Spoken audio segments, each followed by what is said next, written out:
And hello world. I didn't catch that because I didn't click on your audio yet, so suck on that. But hi everybody, welcome to this edition of the Robot Red stream, where today I'm the GM instead of Tea Leaf. Tea Leaf is one of the Hooray! players. Say hi, Tea Leaf. You are not in control Hey this all. time, though he might still drive me crazy. Um, we Oh, are going to be playing a one shot that I have lovingly named a Kringle Miss Miracle, and it is based off of a one shot that was sent to me by Tea Leaf. Have all of you seen the one shot or like know its name? Nope, Nope. I specifically didn't Nope. look it up. Awesome. So I'm not gonna spoil it, but Tea Leaf got it off of Reddit, and I'd be happy to share it with anybody Is that to do with who Christmas? it sort of um Okay. sort of And a that's miracle? it's Are we more. witnessing a birth of a child? I You know what, I don't have that written down, but if you make it happen I will be so surprised. um but yeah, I will be able to just share that. Tea Leaf got it off of Reddit, and we will be able to work with that. So if the players would like to introduce themselves and the characters that they will be playing, go for it. I guess we can start with Tea Leaf since everyone knows you. Yeah, sure. Hi, I'm playing a half-elf bard named Samrin. He got into some trouble with his family, so he changed his name to Avirion now in an alternate kind of what's the term? Identity, I guess. A But yeah, pseudonym? he escaped pseudonym, something like that. Yeah. Anyway, he's a noble. His father supports the second prince of the his country to ascend the throne, but he is lovers with the crown prince, and the crown prince was recently rumored to be assassinated. So he is currently traveling around trying to figure out what the fuck happened and if his the crown prince is still alive. Um, he also knows that his father has been involved in some treachery with the kingdom, promising to sell military secrets, and is in and has a lot of information on that could ruin his family forever. So we'll see if that comes into play. I'll follow that up with a nowhere near as detailed backstory. uh, I'm Vonagus. I'm playing uh, a Tabaxi bard named Samira. She Monk, is. not bard. Oh, I did it again. Wow. Tabaxi I'm monk the bard here. named Samira. Two bards, but no uh, more. We're professionals here. uh, she has white and black fur, kind of like a snow leopard. She grew up at a monastic temple to Pelor, where she was the chef. She met, while she was serving at this temple, a lovable fellow named Steve, who you'll meet relatively shortly. Um, she defended his honor from being attacked by a fellow customer, and then when he went out to explore the rest of the world, she decided to go with him and expand the uh, styles of cooking that she has in her tastes. She can have a little bit of a hot streak. There may or may not have been a incident before she left that uh, kind of forced her out, where someone took a frying pan to the face, but that's not really important anymore. I guess I'll follow up. Um, no relation to Steve at all. I'm Shadow Snuffer. I'm playing Steve, who is a draconic bloodline sorcerer, who has been known to travel around trying to sell his wares, which is keg stands. He's walking around with his brew kit. He's trying to sell the best beer in all the land and get a little drunk around the way. Not much to him. It's just Steve. I guess I will follow that up. So I'm Nalik. I will be playing Coco. She is a turtle, and she was part of a holy order that spent much of her time in fields munching on the colorful flowers, which she discovered gave her a nice little buzz. So when it came time to get her mission to go perform her holy acts important to her deity, she came in from the fields, was very stoned, and can't actually remember the details of her mission. So she just remembers something about she has to save someone, and that it has to do with beer or maybe saving a bear. She can't quite remember. Um, but she's going with beer for now. So for now, she's frequenting breweries and bars and effectively just running a mobile clinic looking for the person that she was supposed to save. This group frequented her clinic so often that she decided that one of them was obviously the person that she needed to save. And since Steve has a strong tie to beer, maybe that's the connection that she was looking for. So every time she walks into a new pub now, she goes around asking everyone if they're mortally wounded or if they plan to be in the next few hours, trying to find the person that she's supposed to save. All right, and there you have it, everybody. And for once, as the GM, I don't have a character. For some reason, I was about to be like, "And my character is," and I'm like, "Wait a minute, I'm not playing the dwarf." Um, And my character is God. Welcome. and I have the best much. character of all, Jeebus Crisp. Um, but without further ado, I suppose we'll get started with this one shot titled "A Kringlemas Miracle." So how do I change? Oh, I'd covered up the change layer button. So let's go here. All right, please tell me the map changed for y'all. Pretty. It did. Awesome. All right, going great. Looks like a spaceship. Looks like a spaceship. Definitely a spaceship for sure. 100% with all those buildings and barrels and stuff. 100%. Yeah. So deep in the northern taiga lies a town that your party has descended upon. While not your final destination, it has been almost 2 weeks since you last saw civilization and are desperate for a warm bed, a hot meal, and maybe a little fun along the way. As you approach the dazzling spectacle of lights, you begin to hear the sounds of music and smells of chocolates and meats. Because we're going to start this off right, can someone roll me perception? Any of you can? Yeah. Sure. Well, what? Roll perception. I got you. Ooh, that's pretty good. I'm supposed to make click click clack sound. Click click clack clack clack. Alright, what'd y'all get? Specifically requested. That is going to be a 24. Alright, you passed the I DC. got a 12. Through all of the smells, you can pick out a few very specific. The marshmallows and hot cocoa, the smells of goat and turkey legs being roasted over open fires, and, surprisingly enough, mead. You see decorations around the houses of the town for a festival of some kind. As you enter the townsfolk around you see you and begin to wave you in, some of them asking you to buy their foods and trinkets, others asking you to play their games that are in little booths that are currently accompanied by adults and children alike. The air screams of merriment and cheer, and you hear a few of the villagers that are trying to bring you into their stalls say, "Welcome to Rankenbass." What would you like to do? Am I aware whether Rankin-Bass is like a location or a festival? Rankenbass is the name of the town. No. What a nice quaint town name. Sounds like a Doesn't rancid sound bass. sinister at all.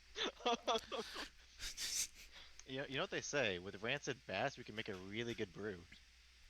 Well, I just look at all of them and say, yeah, I think I'll stick to the fruit juice.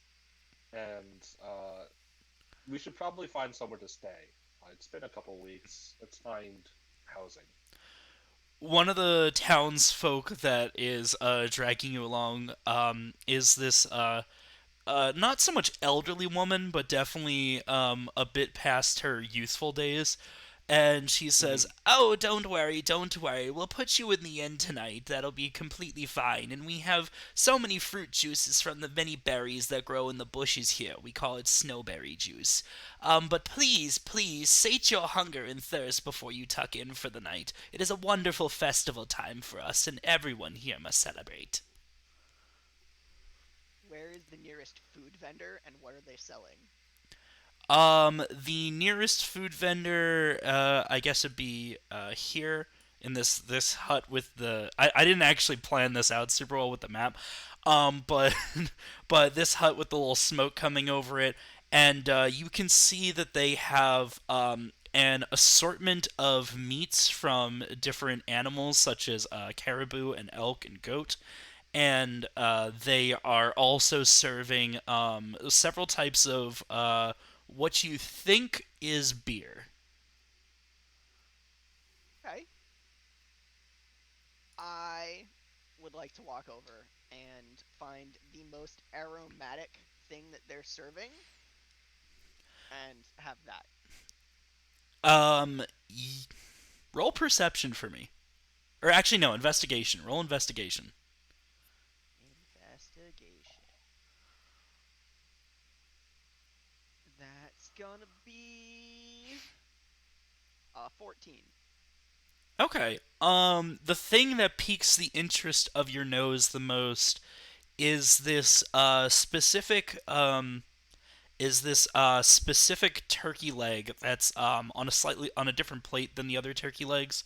It looks like it's the last of a previous batch, but in it um, you can smell the smell of wood smoke and juniper berries. I'll take it. The shopkeeper looks at you and goes, "Ah, yeah, that's a good one. That's the last one left of this batch, and the next one won't be out for another 5 minutes. It's gonna be 2 copper pieces." I'll give him a gold. Oh, wow. Thank you very much. I can't just give you this for her whole gold piece. No, no, no, no. I insist. And he gives you this delightful roasted quail that smells of cloves and cinnamon and juniper berries again, as well as a flagon of the beer. Okay. Have a great festival. I look forward to carrying all of this. This walks out with all of this food now. Have a lovely Kringle, miss. I'm gonna give the drink to Steve. Steve's gonna look at it, kind of smell a little bit, and then throw it out just on the ground. He's gonna then run abruptly in a straight line to this fountain over here, and then he's gonna fill up his brew kit, and he's gonna start making a little bit of his brew with the surrounding snow. Um, Is it Are- actively snowing?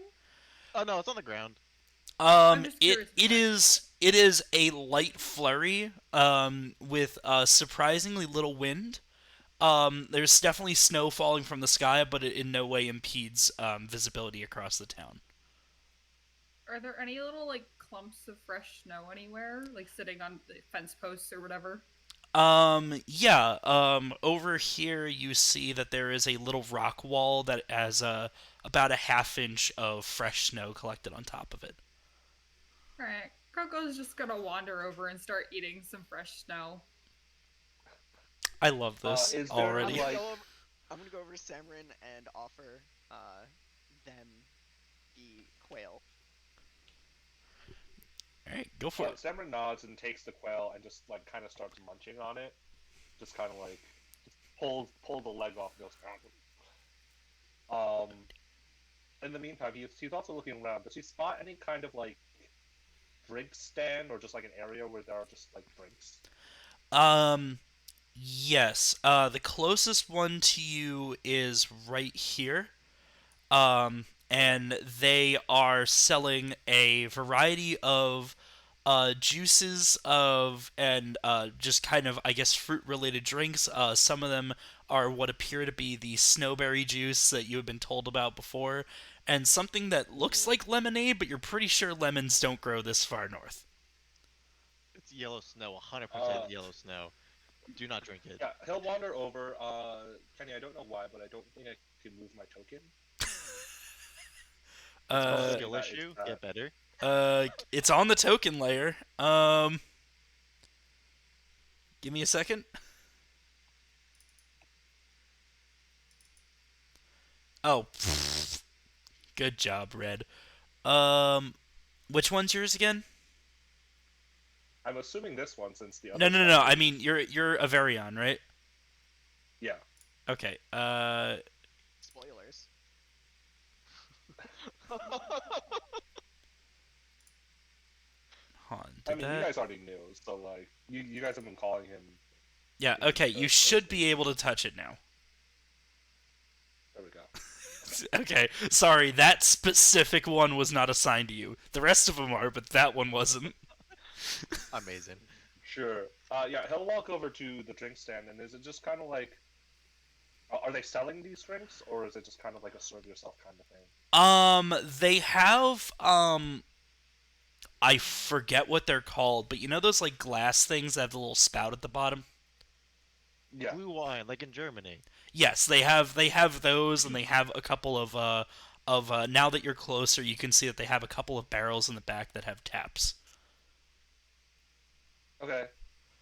He's gonna grab himself a glass of the snowberry juice and taste it. What does it taste like? Um, Or it tastes both sweet and tart.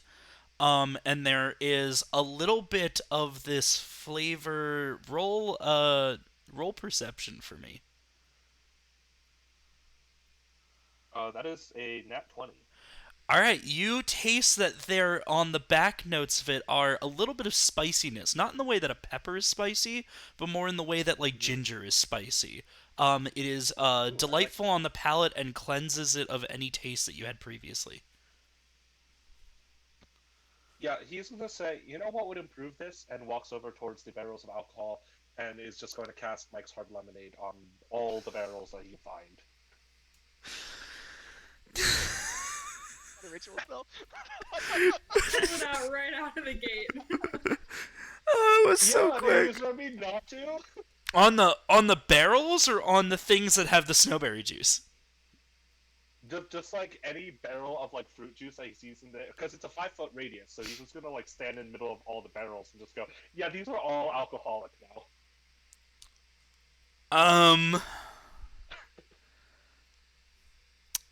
The young man at the counter who is serving you just kind of looks around and goes, "What did you do?" Oh, don't worry, I improved it. Here, have a taste. Um, the worker pours himself a small snifter glass of it, sniffs it, tastes it, just full sommeliers it. Just swirls it around in the glass, sniffs it, puts it in his mouth.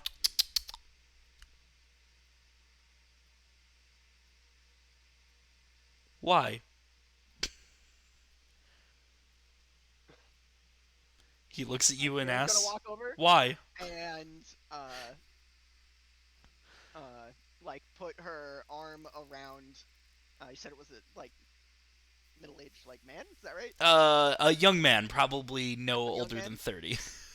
Okay, I'm just gonna put like she puts her paw like on his shoulder. And it's like, well, we are a traveling group of culinary artists, and this is what we do. We go around finding places and learning new flavors. Like these are delicious, and exchanging our knowledge with everyone else. At that time, you see an explosion coming over from the well and the fire pit as he just fucking swears like "shit" as he explodes his barrel of beer all over the place. Guys. Oh. Xander just like Okay. his I like, want his you to forehead. just roll a d20 for me. Just roll a d20. Who? The one whose beer exploded. I got it. Hell yeah, 9. Okay. the beer explodes and goes about 8 feet in the air. Why A not few mine? people, that are around you get slightly wet, but they just simply laugh it off and say, "Oh, too soon, sweetie. We usually wait for midnight for that." How do they react to the taste though? None Of of the it beer they landed come in up their with? mouths. Damn it! I'm gonna start scooping some up from the snow and putting it back inside the brewer's kit.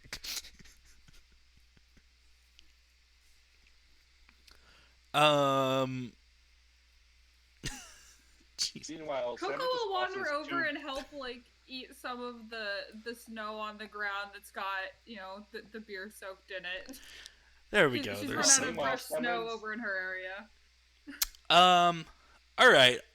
Hearing the explosion of beer, a portly man with probably the most magnificent beard mustache combo you've ever seen that I don't have a picture of for this because it's so magnificent you can't possibly depict it. Um, I'm picturing Gandalf. Does that help or no? better. Okay. It's better than Gandalf's. And this man comes over and says, "Ah, hello, travelers. Welcome, welcome. I'm the mayor of this town, Nicholas Hodor, at your service. And, I want you to, please let me regale you with the tale of the wonderful holiday that you have come to witness." All of you, by the way, you notice that magnificent white beard, white mustache, just full on handlebars out. He is wearing a white vest over a red jumper and probably the reddest pants you've ever seen north of the equator. I don't know why it being north of the equator has to matter, but it is. Is it Santa? A little bit. Not really, but he's dressed like what in our world would be Santa. All right. Where did he come from again? This building on the upper right. He actually came from down the staircase up north. All right. Steve's gonna be like, cool, whatever, and kind of like motion him over, be like, all right, come help me scoop this stuff into this brew. On this day, 750 years ago, our town was just beginning to form. We had naught but a long house and a latrine to our name, but we were strong and formidable as we are now. But despite our strength, we found that the tiger would not be so kind to us. The townspeople were picked off one by one until we had just half of those we started with. And he sighs wistfully, looking up at the snow in the sky, almost as if he was there. The townsfolk began to call this creature a grunch, an older term for a green furry creature with a penchant for ruining something that would otherwise be great. We fear that we may have to run or risk perishing in this new land until one day an adventurer just like you walked around or wandered here. He was weary from travel and looked for shelter among us, which we were happy to grant him. He learned of our plight that night as another member of our community was snatched. He stated that he would repay our kindness by slaying the beast that was claiming us. We begged him not to risk his life for our sake, but he simply replied, "This is the least I can do for your hospitality." And so, Hingle McCringleberry walked off into the boreal forest, and we did not see him for a full week. Amazingly, during that full week, not a single person was threatened by the beast. We had assumed after the 3rd day that he had died, but after the 8th day he came back to us with the head of the creature in his hands. He had described our grunch as a Krampus, a crafty little goat demon that normally goes after children, but seemed to think of us as such since we were so new to the area. We celebrated his victory for a solid 20 hours, or so I'm told, and commemorate this day every year to celebrate Hingle McCringleberry and the Kringlemas Festival. Every year our town gets just a little bigger, and it's all thanks to our original true hero. During the time that he has been telling you this, he has been leading the two of you since the rest of your party was on the other side of the town. He has been dragging you with a force that you are amazed by. Um, Across the town, showing off all the buildings and vendors and games, just kind of telling the story. And finally, he arrives back at the fountain, which you now notice that just north of it, right here, if you guys can see the pulse that I'm sending out, has a statue of this great hero-looking man, who you are presuming at this point is Hingle McCringleberry. The statue and the building closest to us seem the oldest, and for some reason it seems as though the town has only been built southward. The mayor says, "Well, now that you've listened to my story, please continue with the merriment. Though I must ask that no more beer explosions happen for another 3 hours. We have our own festivity rules to handle too."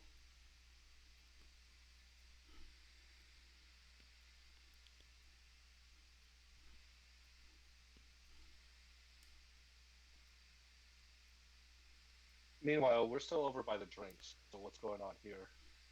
I forgot to mention, as he was walking around the town, while he was dragging, um, Steven and the names for your characters are Stephen Coco. Thank you. While he was dragging around Stephen Coco, he managed to, about halfway through the story, with some kind of charismatic effort, managed to have Samrin and Samira also come with, so you are now at the fountain as well. You do not remember your feet starting to move, but you are there now.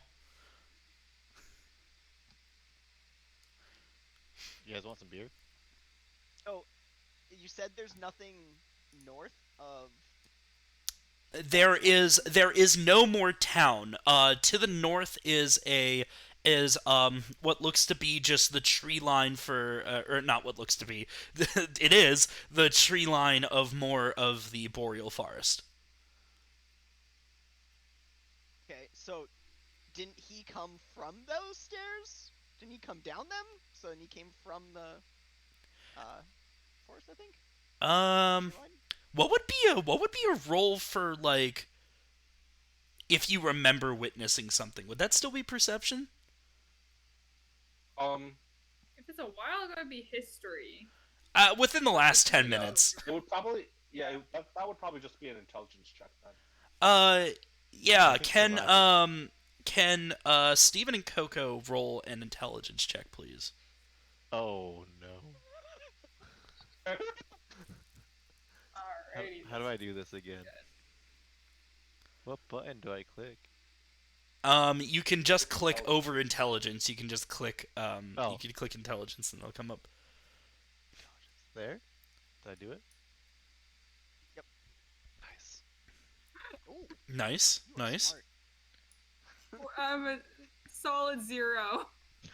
That's a Alright, natural one. Okay, by the snow, Coco, are you were so enjoyed the so snow. deep in the sauce of that snow that you barely remember if you've walked that day.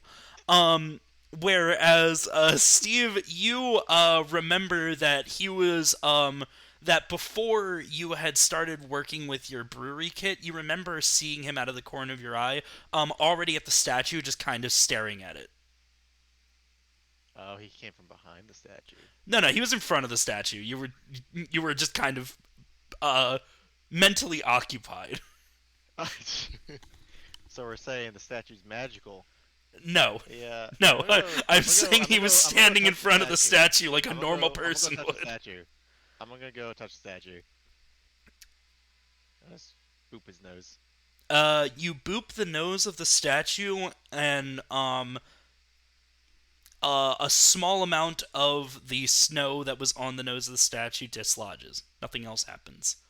Ghost one that would do something. Yeah, Is sorry there, to like, disappoint. a plaque or something on the statue? Yes. At the foot of the plaque. Ooh, give me a second. This is actually an opportunity for something. Give me a second. Um, do any of you happen to speak giant? Oh shit, that's the one thing I don't speak. Oh boy. Got common, draconic, elvish, orc, dagger, dart. So those aren't languages. Wait, you speak Jack? No way, man. No. Yeah, I speak fletches. It's mostly just stabbing. I can say I do if that makes it better. Does nobody speak giant? Why would we do that? I could have sworn one of you spoke giant. Um, Or did I fully read that incorrectly? I can cast comprehend languages. Why do I... Was I looking at the wrong sheet? I hope so, 'cause that's hysterical. That would be hilarious.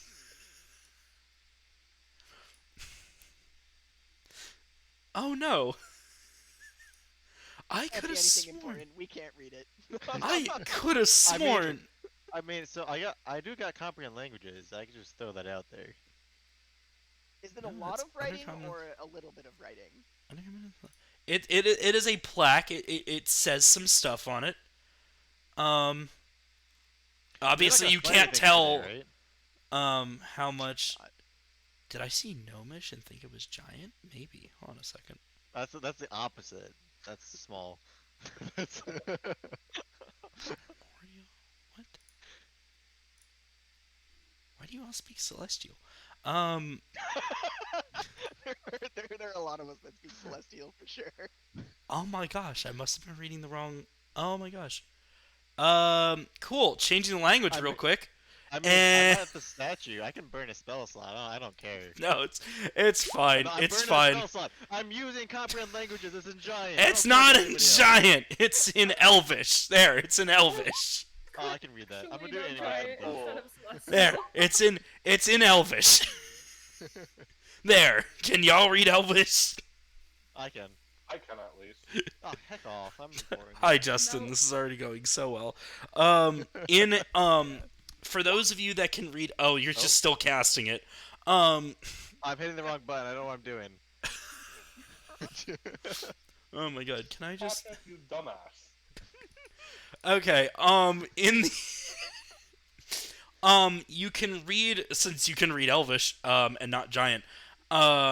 You can read that the plaque says, commemorating Hangle McCringleberry, the hero who saved us from the grunge. Cool. I'll tell everyone else what that says. What do the Grinch's features have again? The grunge was only described to you as a, quote, it was described before, when it was described as the grunge, it was used as an older term for a green furry creature with a penchant for ruining something that would otherwise be great. But the head that you got brought back is a humanoid head with goat horns. Does the statue I'm looking at have any goat horns?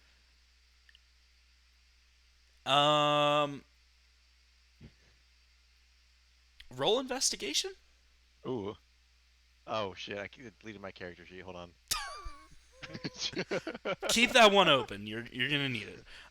Steve just drops dead. You right can pop there. it out into another window so it's easier to pull up. Yeah. Oh, is it intelligence check? Is that just hit the intelligence button again? Unless you have proficiency in it, yeah. Do I have proficiency? I don't. I should. Here we go. I'm goaded. Oh yeah, that's fine. You notice that on the belt there are two curved goat horns. Oh my god, he's controlling the town. Hingle McCringer Bear is a hoax! I'm gonna push on the plaque and see what happens. You push on the plaque and you notice that your fingerprints smudge it slightly. Why are you smudging it? He's a good guy. Wait, like smudges it like it was paint? Or Smudges it like his fingers were warm and the plaque was cold. oh, okay. I get it. Like I put my Nothing happened. Does it melt if is it made out of chocolate? I bite it. Okay, Samira's just gonna keep standing there. Do you actually bite it? Sure, let's do this. As he goes to bite it, Samira's gonna smack him with the like half-eaten drumstick. Be like, Steve, that's not food. And then Steve will just kind of reach out for the drumstick that's in front of Samira. Just like, food? I'll hand it to him. Oh my Yeah, god, these my guys are drumstick, supposed to I go battle for another things? one. Okay. And then Steve's gonna take the bone and put it in his brewer's kit and add to the broth that he's the brew he's making. Like you do with alcohol. It's for the taste. Sure. Jesus Christ, and I just hope that y'all would play some party games. As We'll get there. will you? Do you actually bite the statue or no? No, No, I I was smacked him with slapped. the drumstick Oh, okay. before he could do that. You bite the drumstick instead, and it is tasty. Nice. Well, it's a little cold outside. Should we try to find some lodging for tonight? The mayor goes, "Ah, yes, of course, of course. The building to your left is the lodging. We'll set you up for something, but even though it's cold, please get some drink in your belly, some more food, play some games. There's much merriment to be had before we turn into the inn for the later night festivities." I think Steve went deaf for a I second. definitely didn't hear any of that. Yeah. Wait, Kenny, I don't know what's going on, but you are like cutting in and out constantly for me. Well, that's hot garbage. Try moving your mic closer, or if you use active It's- filtering. Is this slightly I tried better? on my lips for a little bit, and that just didn't work. If I was doing good until that right there. is this better for y'all? So far. Say something We'll see. funny. Something funny? Yeah, you did it. Nice. That sounded good. All right, cool. What did you just say? Something mayor funny. say? I'm good at following directions. Um, so to repeat, or to attempt to repeat what I said, because this wasn't written down, the mayor looks at you all and says, "Yes, yes, the building to your left is our inn, and we'll be more than happy to set you up with accommodations for the night. But for the moment, please, get more drink, more food. This There's one. much merriment to be had before, yes, that is the one. There's much more to be had before we go inside for cocoa and storytelling." I got muchy, and then merriment. All right, let's go inside. Yeah, Let's go I will inside. go and reserve us, what, 2 rooms? How busy does this place look? Does it look like it's hopping and it doesn't have a lot of rooms? Or does it look like... Alright, we're it making this up on the needs more fly. customers? As you peer into the window for the inn, it looks warm inside. There's already a fire going in the fireplace, with some armchairs around it. The building looks like it probably has about 8 to 10 bedrooms, enough to accommodate maybe, a few adventuring parties, but obviously this is a small town way up in the north. Tourism isn't exactly their biggest import, as it were. And so there's individual towns, and there is a what's it called? A counter. There we go. A counter with a person Did you say behind an it, and encounter? What are we fighting? my God, there is a wooden counter That's a with mimic. 2 hours later. There is a wooden counter with a person standing beside it, and you see that there are 10 keys on hooks behind him. I will reserve 2 rooms so that we have our lodgings booked before we want to use them. The person looks at you and goes, "Yeah, absolutely," and says before turning around, "Do you want the rooms next to each other, across the hall, far as possible? What you looking for?" Preferably next to each other with an adjoining door. Is that a thing that we We have? they do not have doors on the inside, but it'll be about 6 feet between one door and the other. Okay, that'll be good enough. We All can right. make a hole. All right.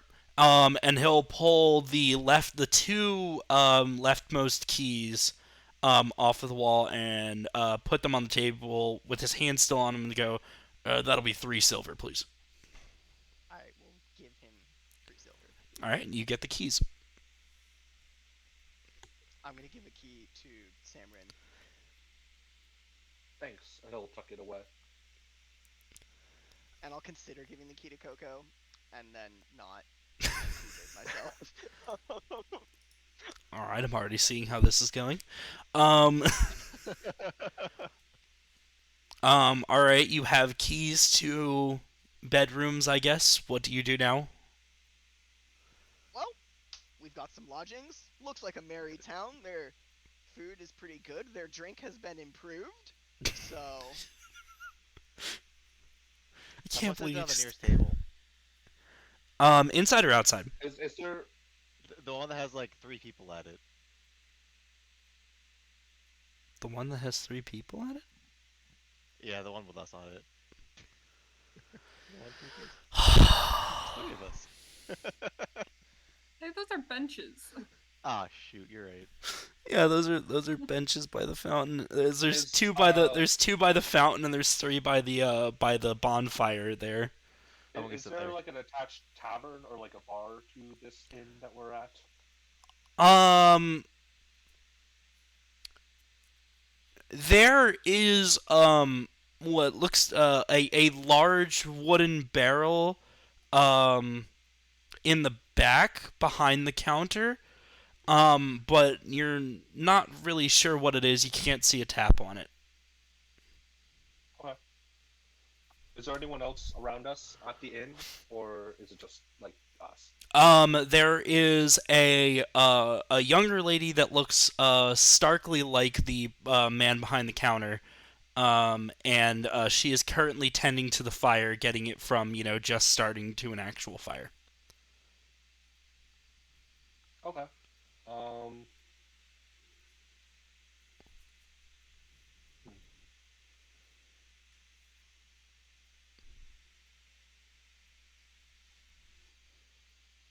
there were I'll wander outside, All right. games and outside. Yes, there were games outside actually. Would you like to play some of the games? Games. I'll nudge Coco because clearly she hasn't noticed that there are games, and I'll point her over there and say, "I think you should go play some of those. Those look like fun. Maybe one of the ones that doesn't involve throwing something. Last time it didn't end so well for you." Just stay over here and you won't get hit. Oh, we'll be fine. And Coco wanders off to find some games to play, dropping the handful of snow that she had. All right. Towards the middle of the town here, I don't really have good boosts for them. I guess they're just centered around this curved building that's just south of the inn. Let's pretend they are there. You see 3 games. One game looks to be like a ring toss. Another one is a bow and arrow shooting gallery, and the last one is one of those knockdown can games. Ooh, definitely the bow and arrow one. That seems like a good idea. All right. As you walk up to the shooting gallery, you see a person, amazingly enough, with an eye patch, and they have a few bows and several iron-tipped wooden arrows behind them, and you can see that there are 3 targets set up. One close, one a small distance away, and one decently far away. And the person with the eye patch says, "Ah, welcome. This is our shooting gallery game. You can choose to shoot either 1 arrow or 3 arrows, and depending on which target you hit, if you hit any of them, you may win a prize." Yeah, that sounds like fun. How much? For 1 arrow, it is 5 copper, and for 3 arrows, it's 1 silver. Great. I hand him. We'll start with 1 silver. All right, he hands you a wooden short bow and 3 of the arrows. He points you to a line to stand behind and says, "You can aim at any target you want. You are not restricted to one. But of course, you only get these 3 arrows without paying me more." Great. Coco, in quick succession, is going to shoot for each of them in turn, starting with the farthest. All right. Roll 3 d20s for me. And I guess we're starting with the farthest and then medium and then short. Yeah. That's an 11. The one that you shoot that's farthest misses off to the right.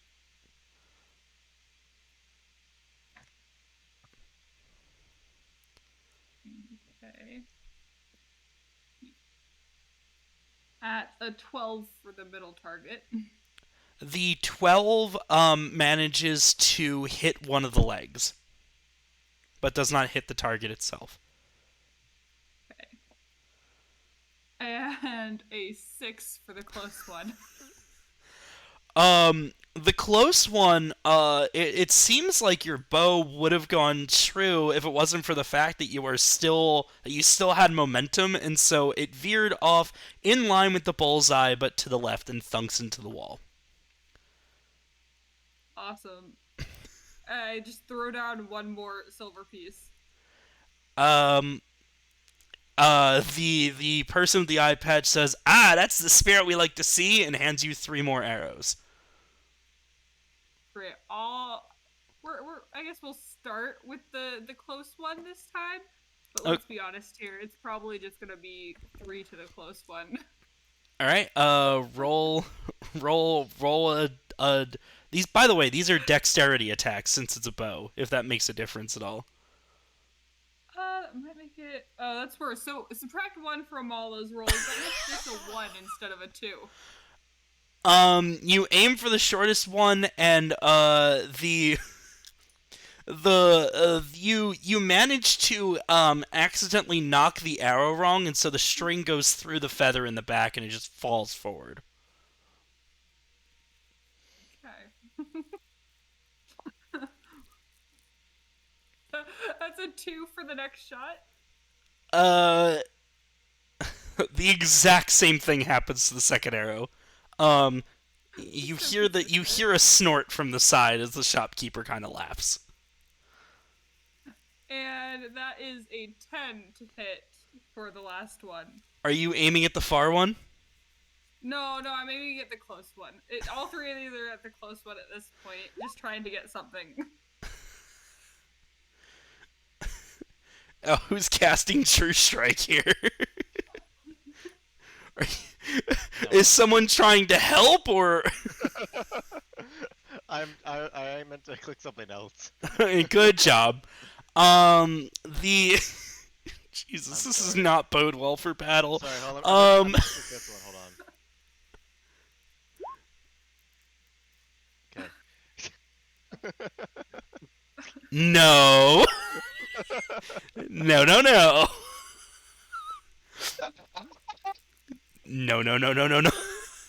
Do they fall over now? Do you actually? No. Okay. This is such a peaceful town. You've already ruined their alcohol and blown up some It took me beer. so long to figure out how to add that in. Oh my gosh. The final arrow that you shoot thunks itself into the rim of the target, but does not hit the target. You hear a tut from the shopkeeper says, "Ooh, tough break on that one." I hand him the bow back and say, "I'm done." And I walk back over to the others. I'm like, "What's I did?" Before you walk back over, he says, "Hey, for trying," and he hands you a small pin that just says Kringlemas around the edge of it. Gosh, a prize! Thank you so much. And I skip over to show the rest of the group. We see all of that. Picking up some snow along the way.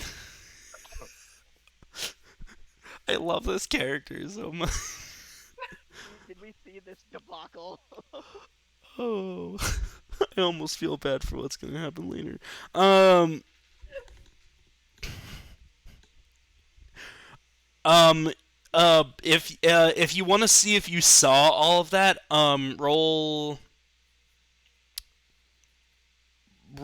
yeah, I guess roll perception. Nah, Steve's still doing his brewing stuff. That is an Natural 18. one. Okay, an 18, and what was the other? A 1. A 1. Alright, so, with a 1, you don't even notice the snow in front of your eyes. You are just glazed over. You have zoned out so hard that, none of you are clerics. So I don't know why I was thinking that, but if any deity were... Oh, wait, you are?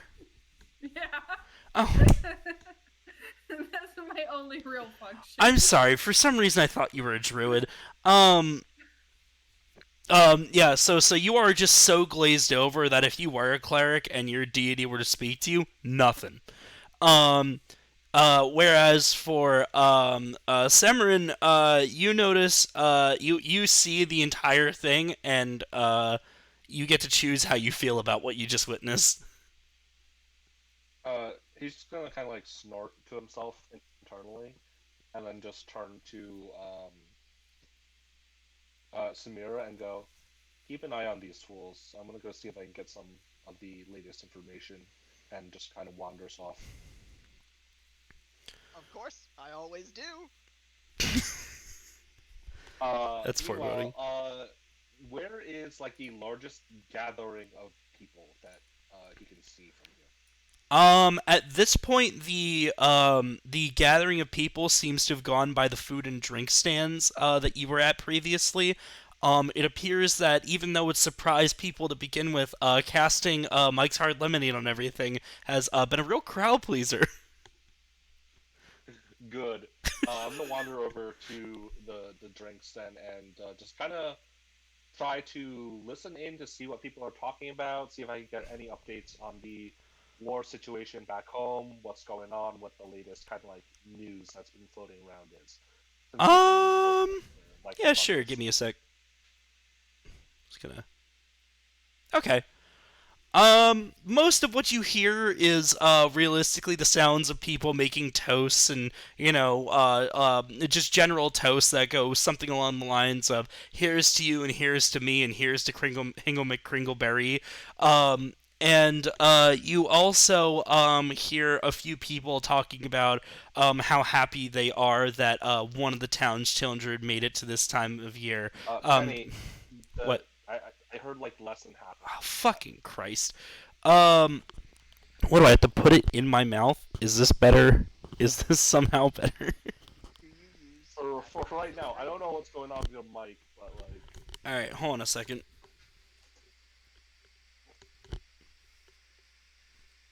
It fell earlier. I don't know if that has a roll in it or not.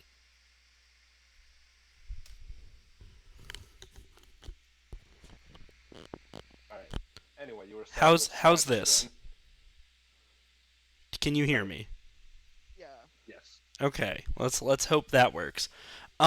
You hear, over the course of it, you hear a few people, they're making toasts, they're basically just, here's to you, here's to me, here's to Hingle McCringleberry, and you hear, a lot of, people that are just kind of drinking and being merry, and just the kind of sounds that usually come with people starting to get buzzed on alcohol. You notice that there are a couple of women, talking about how happy they are that one of the village children, you didn't catch the name, made it to this time of year because he's just got such bad luck. and you hear just out of the corner, just in the corner of a conversation, something that sounds a lot like a woman just sighing, and after you latch onto that and you hear her say, "Ah, he'll be back one day. I know it's worth it to protect people, but he'll be back one day." What was the first part of that? The toast part again, or what the lady said? For the record, the What the Twitch lady stream is said. fine. The stream is fine, so it's somewhere in your Discord settings. Just What the fuck? Alright, well, this is gonna get weird for a second. I just pulled up the Twitch stream. Oh, I've Looking been listening into to it. you through the Twitch stream and just like muted all of us on Discord. Yeah. Yeah, I do not I know think what to tell maybe you. I should probably go ahead and try that. Oh, I'm like delayed, so I'm Oh. like watching for you guys to like say something and stop. I'm like, oh, okay. Yeah, no, I do not know what to tell you. I don't have any attenuation. My mic seems to be fine. Um, Input sensitivity's there. That's fine. I don't have any noise suppression. Well, I have echo cancellation on. It could be that one. I'll just listen on the stream. That'll be like. Does second this sound any weirder, better, or anything? You can hear I think I hear Hingle McCringleberry crinkling in the background, but that's about it. Yeah, that's definitely my laptop you're hearing. Yeah, no, okay, that works then. All right. So, yeah, from what the so I catch a corner out of, or I catch a conversation like kind of in the corner. What are they talking about? What are they saying? You hear a woman talking to an older woman talking to another older gentleman, and she sighs and says, I know it's worth it to be protecting people, but I just can't wait for the day that he comes back from that silly war."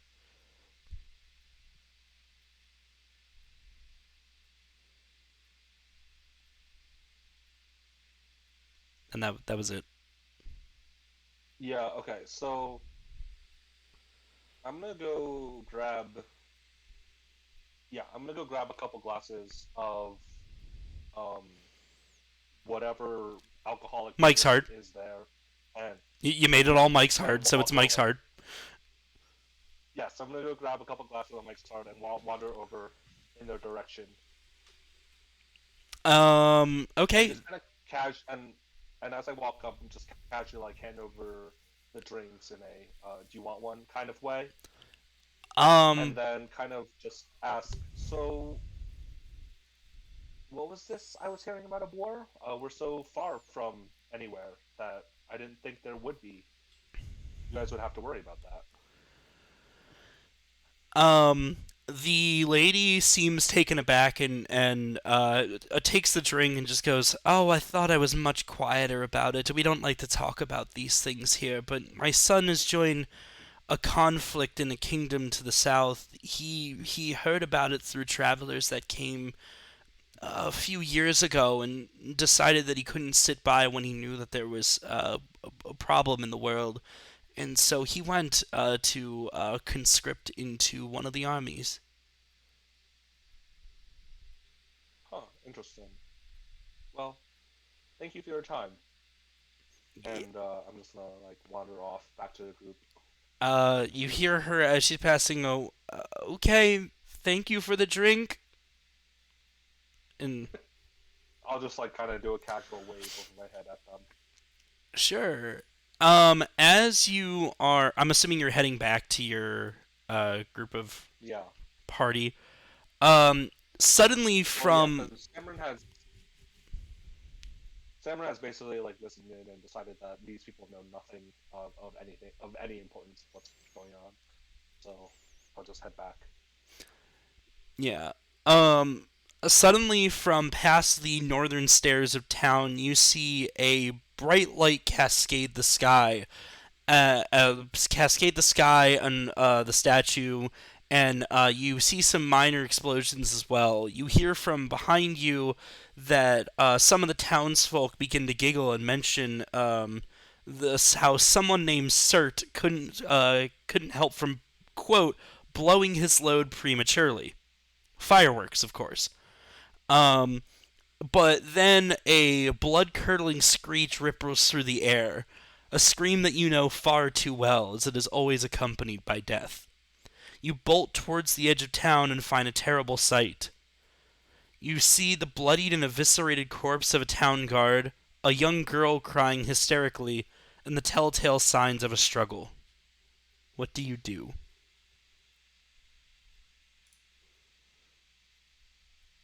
Uh, can I go to the guard and see what it looks like they've been eviscerated by? Is it a weapon? Is it claws? Uh, yes. Can you please roll me an investigation check?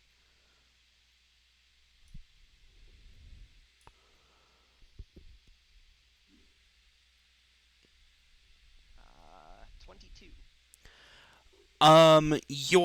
You look down at the body and you see that instead of any physical attacks that had attacked this city guard, you notice that there are telltale signs of necromantic magic and that the life force was literally sucked from his body.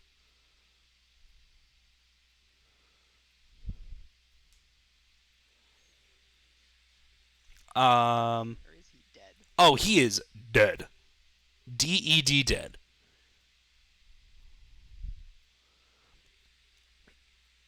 With your investigation, are you also like searching the body, or are you just looking to see how he died?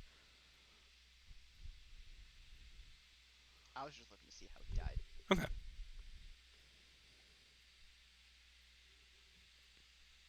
I'm gonna call. Hey, Coco. Can you do Yeah. anything? I wander over and try and figure out how this guy was, like what happened here. I guess. Do you want to relay what you found with the magic, or do you want to have Coco also roll a check? No. I'll say it looks like some like necromantic magic just kind of sucked the essence out of him.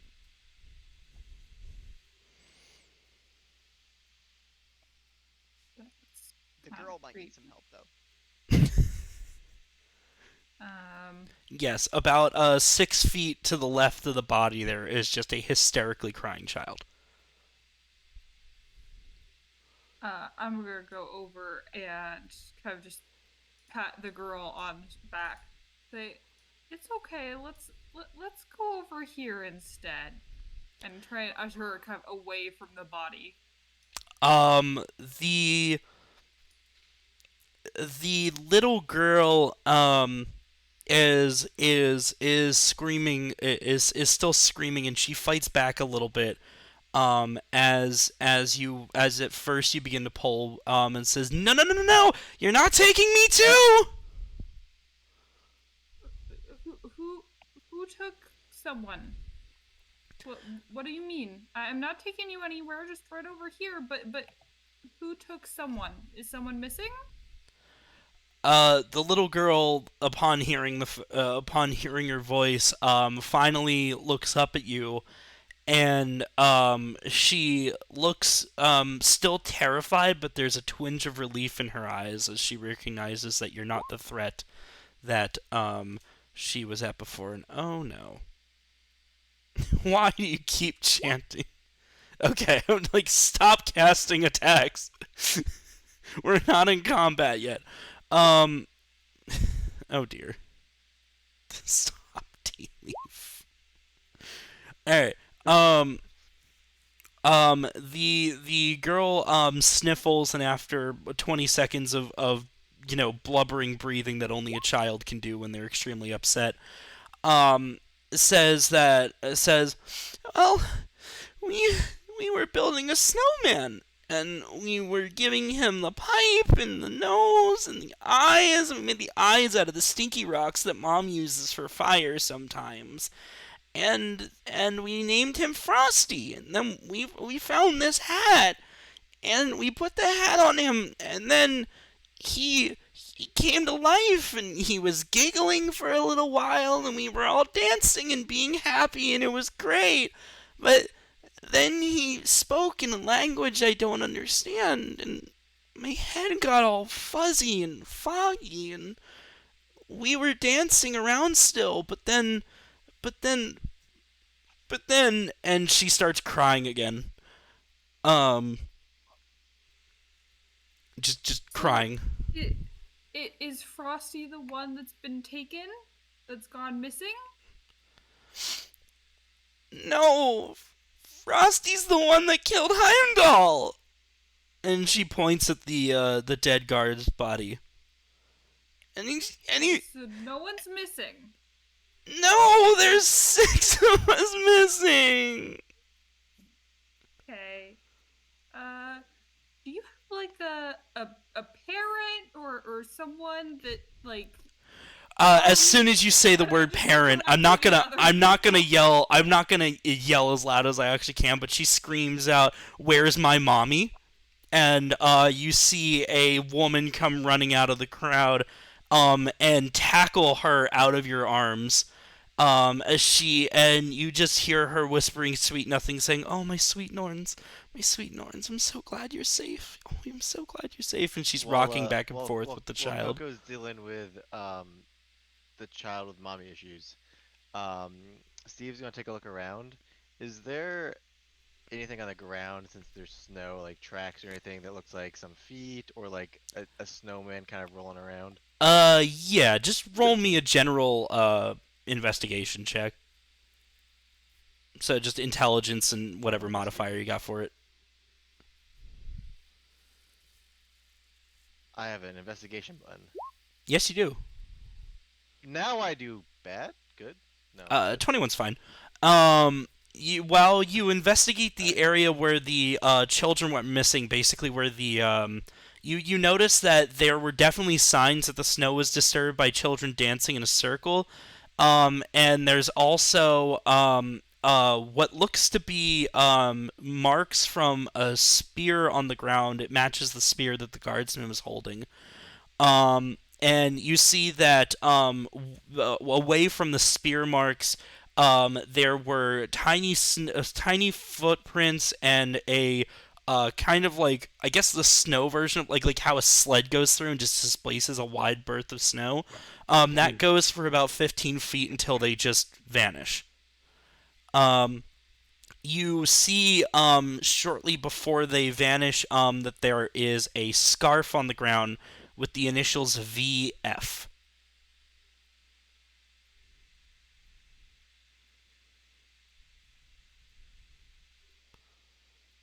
I will kind of get Samira and just going, hey, as they're dealing with that over there, just kind of poke over there and saying, you should go check out over there for a second. And then Steve will make his way over to the direction towards the scarf as he takes a swig from his Yeah, Bruins kit. Love that. Gotta archer this. for sure. I'll go over, looking at the kind of like drag marks, and you said there were a lot of little feet. Can I maybe try and tell how many individual pairs of feet there were? Yes, roll me investigation. So intelligence plus whatever modifier it has, and if you have proficiency in investigation. What was your roll? I like how we have lots of beer in this campaign and we're getting 21 a lot. This is wonderful. Oh, you also rolled a 21? Sweet. You can tell that there is one large object that was making a path through it, and that there were 6 pairs of little footprints. That's the six people, all children. Yes. Weren't there 8 of them? No, I don't think I So mentioned. 6 here plus the 1. Yeah, 7. I guess if you want to count the guard as the 8th person. Oh, that's where it came from. Okay.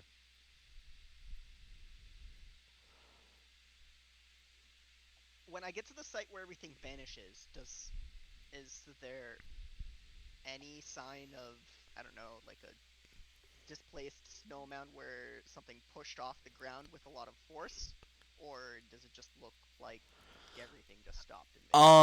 It looks as though it just straight up stops. There's no push off of the ground or anything. The snow doesn't look very disturbed. It just looks like suddenly there wasn't anything to make a disturbance anymore. And how far away is the tree line from where this location is? Probably another 15, 20 feet. Nowhere near close enough to cover any of to stop the snow from hitting the ground.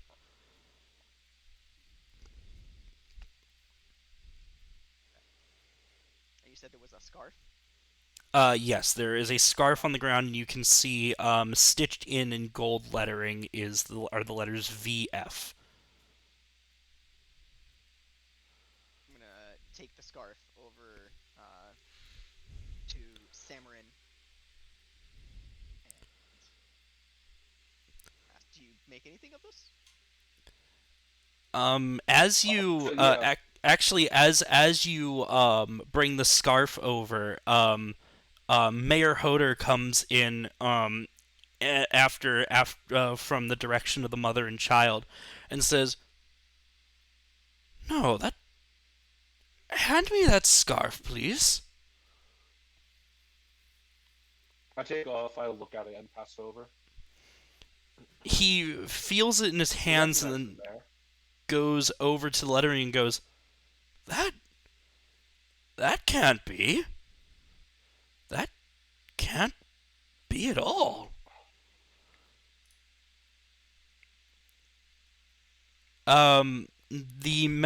Mayor Hodor suddenly shakes a little bit as if he realized that there are, people around him.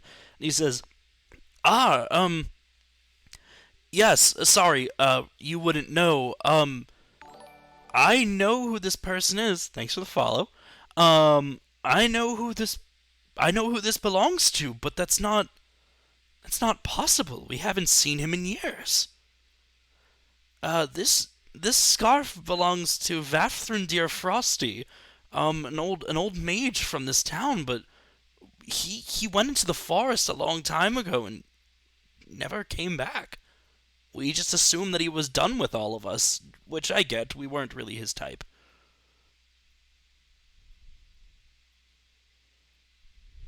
Did he have any dwellings, or did he live here for a time? Um, yeah, he did live here, but the house that he lived in is now lived in by another family. But if I remember correctly, just northwest of here there was a tower, kind of like a castle tower that he built himself with his magics. We assume that's where he went, but obviously we didn't really check on him all that much. He made it pretty clear that he wanted to be left alone. That's fair. Well, That said, if he has anything to do with this, if you want to go to Frost Tower, please find the children. I'm willing to offer. We don't have much, but I think 50 gold to each of you for getting the children back. Anything that we can do.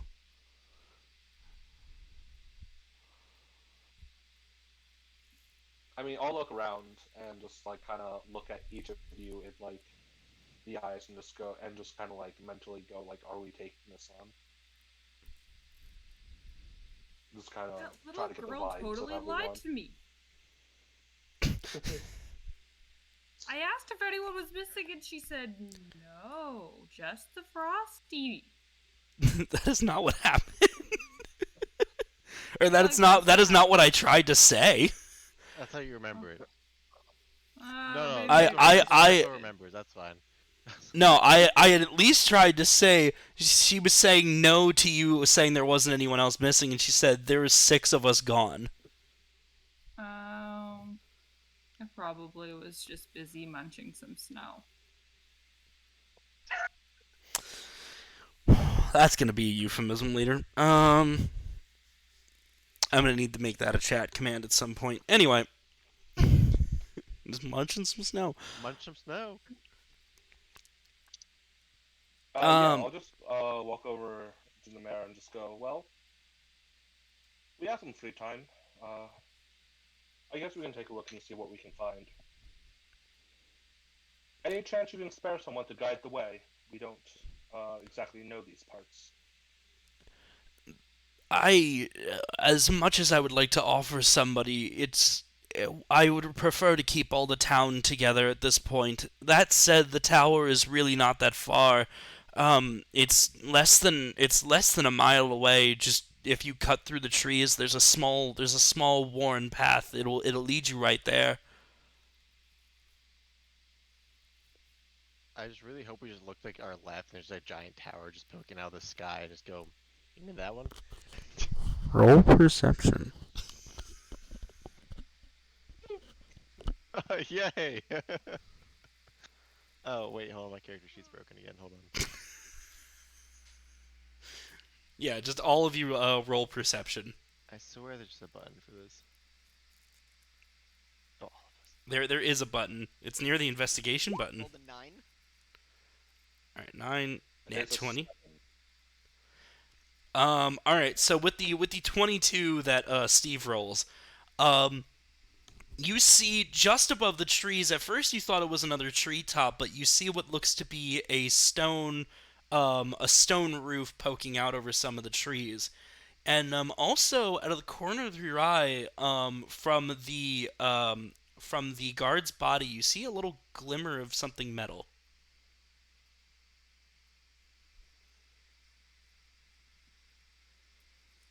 I think we can make our way there. You said the small path over there? Yes, yeah. Once you get past this first few trees, you'll see the well-worn path. For some reason, it never was worn right at the tree line, but as soon as you got past the first few trees, you'll see it. It's dirt. There's no shrubberies growing on it. It'll lead you right to the tower.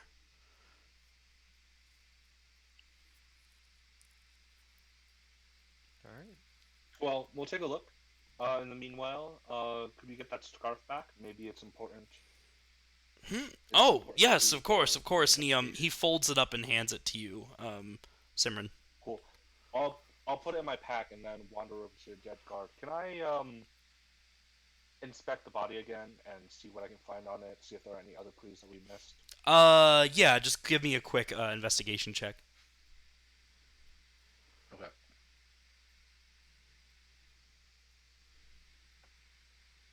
Uh, 15. Sure.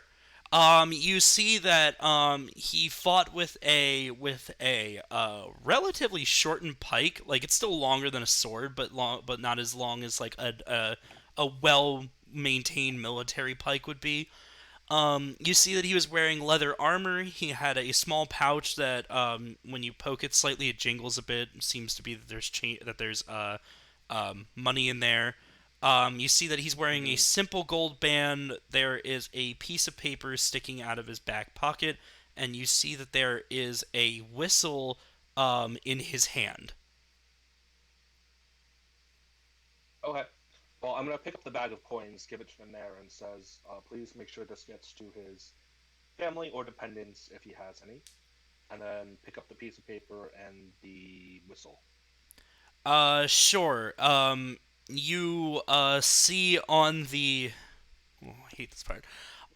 You see on the piece of paper that it is a small drawing done in what looks like pastel markers, and it has two stick figures, and it says "Daddy and me."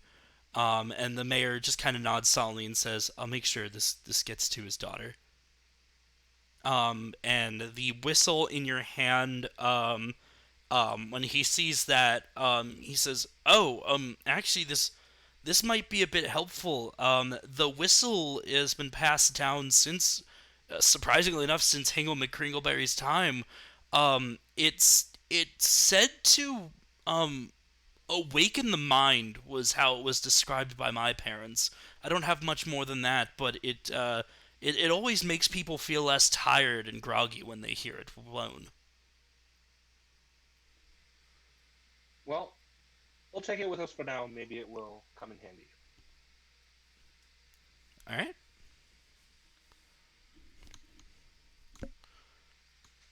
Is there anything else you do before you head towards the tower?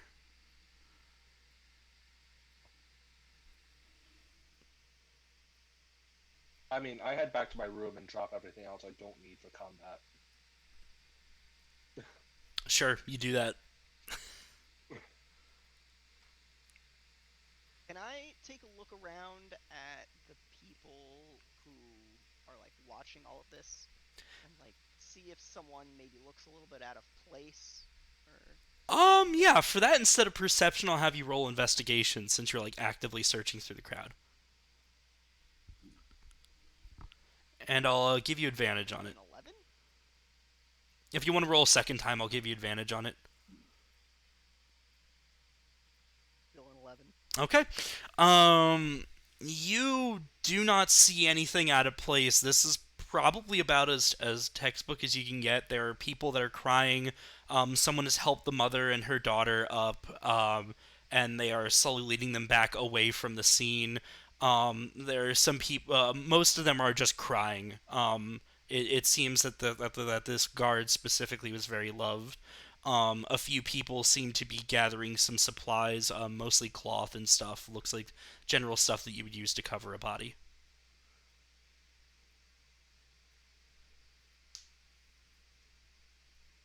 Oh, I just cracked my fingers so hard that I saw my mic peak. Gotta break the tension somehow, because this part's sad. What was that? Oh, He was killed by like necromantic magic, you said? Yeah, specifically something from the necromancy pool of magic. Okay. I'm gonna take one of my flasks of holy water and just kind of like clean his wounds so that there's not like any like really weird necromantic like things. Like I don't want him coming back. Or something like that. I don't know how much Sure. water. Roll Arcana for me. This is gonna be great.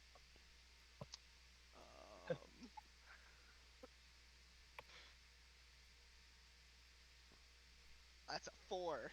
Oh, jeez. Is your character a cleric at all or anything, or no? Nope, but I have proficiency in medicine and a healing kit. All right. Since you're specifically cleaning out wounds, if you'd want to change that to a medicine check, actually, which I think is wisdom. Uh,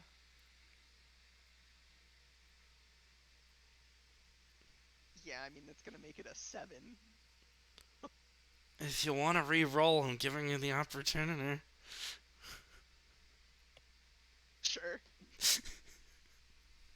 That's a 16. Hey, there you go. As you apply the holy water as if it were salve, you see the skin slowly lose a little bit of the darker gray color as it looks as though the necromantic magic is leaving the body. He is still very much past, but he no longer seems cursed in any way by said magic. One of the elderly townspeople puts his hand on your shoulder and nods in a nonverbal thanks.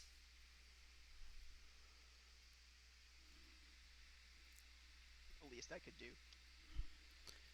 Sure. Is there anything else y'all want to do before moving on out? Nope. All right. I'm good. go inside, warm my toesies and hands a little bit, and then go ahead. Sure. You put on some gloves and As you begin to walk into the woods, you immediately find this path. When the mayor said well worn, he kind of meant it. This path has not had any kind of shrubs grow on it. It's like 3 feet wide. It's decently big. Definitely not paved in any way, but definitely been trodden on a lot. Um, maybe as if the townspeople kind of just walked along the paths for leisure if they wanted to go through the woods. Um, as you go, you kind of immediately see the Mage Tower come into view now that some of the earlier trees aren't blocking your view. You see that it's made of this gray stone, and faded red shingles cover the roof. You notice that there are no windows to be seen anywhere on the tower, and as you get closer, you begin to see that there is a door in the front. But if I could have you follow, good job. If I could have you all roll perception for me, please.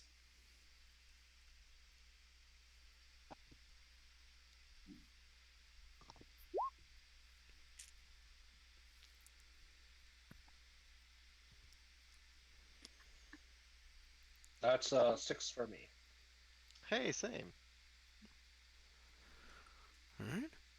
That's a 5. It was a nat 1. So we have 3 6s and a 5.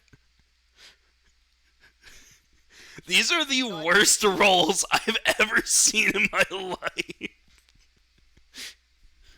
No, I think it was 2 16s. My 6 and a dice 5. jail is very full very early. Fair enough. Oh, okay. Samira got a 16. Okay. Awesome. You just passed the check. With a 16, you notice that after about getting what you thought was halfway, that the tower is actually not getting any closer anymore. But out of the corner of your eye, you see something sticking out from a hole in a tree.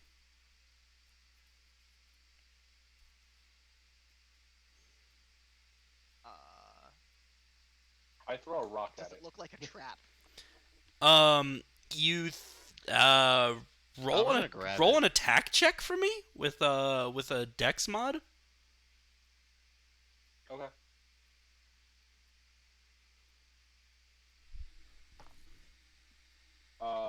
That is 13, and Dex is 2, so 15 to hit. Yeah, sure. You hit it and you hear it crinkle like paper. Yeah, I'm still walking over and grabbing it. All right. You walk over and grab it, and I don't know if any of you actually have common on your. Do all of you speak common, and you just forgot to put it on your character sheet, or do none of you speak common? I No, have I to got put this in common. Celestial. We all have. I speak I'm common. pretty sure we all have common. Okay, because some of them I didn't see common on there, and I'm just like, okay. We all have it. So, on the paper in common, Yeah. it says, to enter the tower, follow these directions. First, you must circle this tree thrice, then walk facing southward towards the tower for twice as many trees.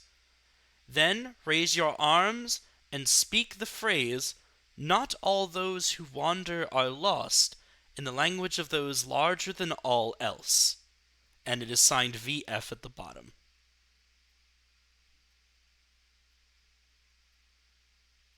We don't need this. Oh, just throw it away. I grab it and goes, I guess we just follow the instructions. And he just starts to walk in a circle around the tree. Coco starts walking around the tree in circles. Alright? You walk around the tree 3 times. This is the weirdest conga line ever. And then, following directions, you walk facing southward. But you're walking backwards towards the tower. For 6 trees. For 6 trees. 6 trees. Yes. For 6 trees. And then it says to raise your arms and speak the phrase, not all those who wander are lost, in the language of those larger than all else.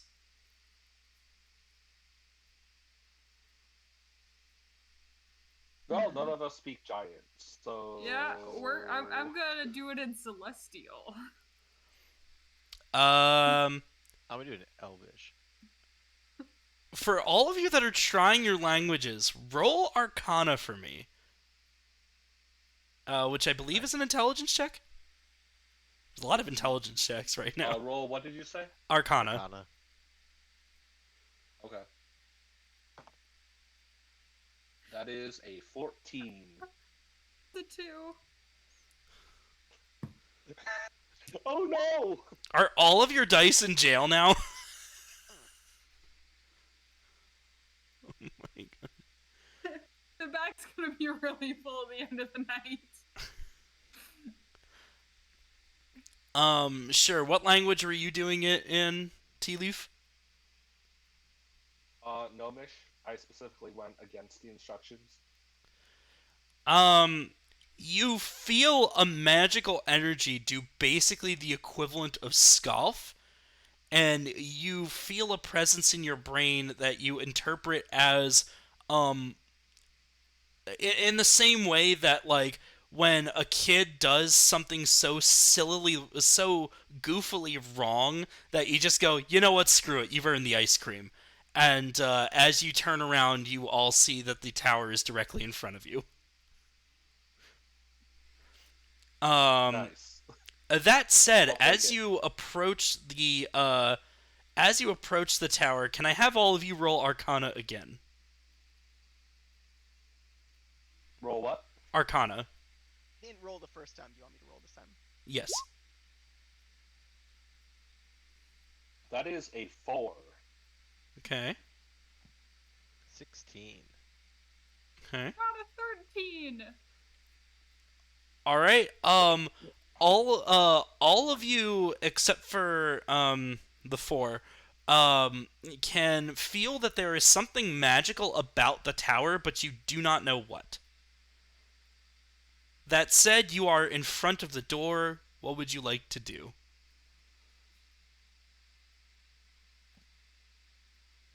I'll just knock. I'm gonna going check it for to traps. pull out my. Okay, someone has I'm gonna offered to pull out my knock. dagger and- I'm gonna pull out my dagger and poke the doorknob with it.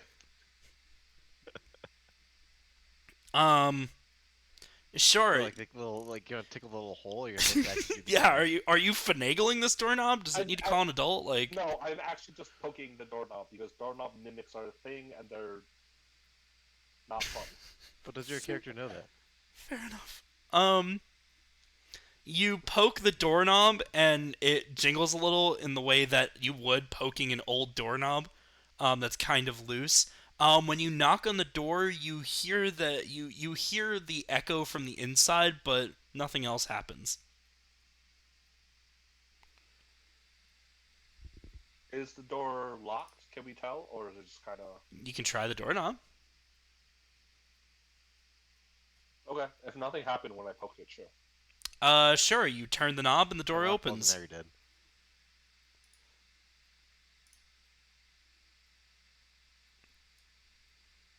Shall we go in? You first. I Is kind of it- shove him in. Is it dark inside? Okay. As the door. Oh wait, hold on a second. I'm sorry. I forgot that I have to. Yeet. There we go. Sorry. New to this. Alright. So, as the door creaks open, the first thing that hits you is the smell. There are a few smells intermingling. There's a smell that's somewhat sweet, like freshly made wine, and another that's very meaty and savory, like a steak you salted ages ago. The last smell lingers softly underneath, a smell that, as adventurers, you know all too well. The smell of decay. Things have died in this building. The second thing that hits you, surprisingly enough, is light, as lanterns spark across the room, detecting the presence of living souls. From here, you can see that the room is covered in a thick layer of dust, like nobody has been there in years. The furniture in the room is sagging in a way that can only come from age. There is a couch, a love seat, and a wooden coffee table over an ornate and intricately designed rug. There are barrels on the other side of the room next to a kitchenette, and you can tell those barrels hold food and drink, but it is unlikely that these are anything near edible, though, although there are no flies surrounding them. Um, yeah. What do you do? I'm already sitting on the couch. Word. It is lumpy and old and dusty. Ah, feels like home. Um, Coco's gonna go claim the other couch. all right. Um, what do the other two do? I'm sorry, I'm still learning your Just gonna names. listen. Is it Yeah, Samira and no, you're Semrin, I good. guess? Are the ones that are left? Yeah. As we look around, is there anything that is noticeably out of place? Or is it Roll that either there shouldn't be? perception or investigation. And anybody who wants to I'll can roll roll. perception. That is an 18. Okay. 14 perception.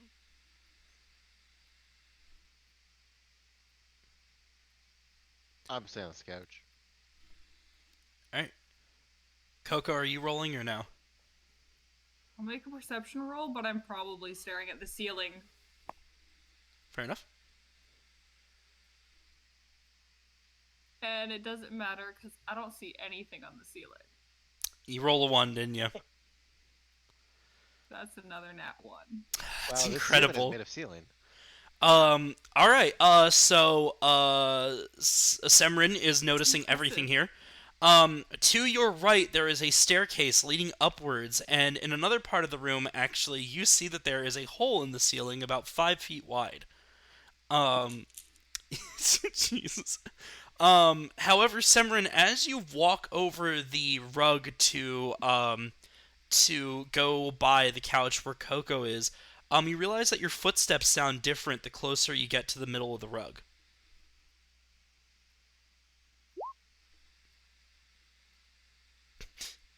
Okay. Um,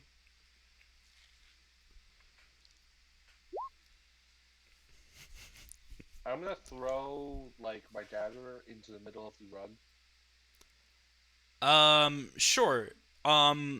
You throw your dagger into the middle of the rug. It sinks a little bit deeper than you would expect, and you hear a solid thunk.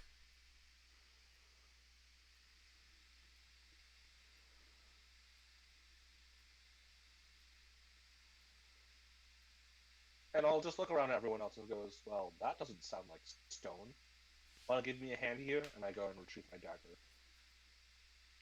Sure. Do you all move the rug? So you'll go to the top left corner and kind of tug that way. Actually, while they move the rug, can I go to the stairs, assuming that's what these are over here? Yes, you can go to the Up and stairs. see whether there's any like what it looks like at the top of the stairs. Sure. As you climb the stairs, it feels odd. It feels like there are more stairs than there should be, and that it's taking way longer to climb the tower than you would expect. Not to mention, you kind of feel higher up than you should. And at the top of the stairs, there is a wooden door.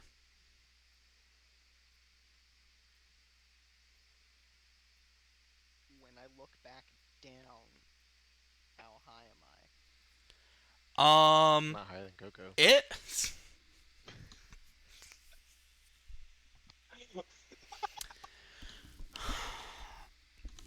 You are. I couldn't find a curved staircase, so you'll have to forgive me. This is just the staircase I could find. You find that when you were at the bottom, you thought that you could see the door, or at least the landing where the door was, but now that you're at the top, you can't even see the bottom at all.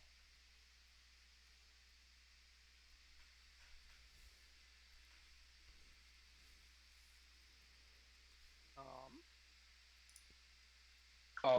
Kenny, quick thing, I can't move my token on this either, but yeah, we have moved the... Are you kidding me?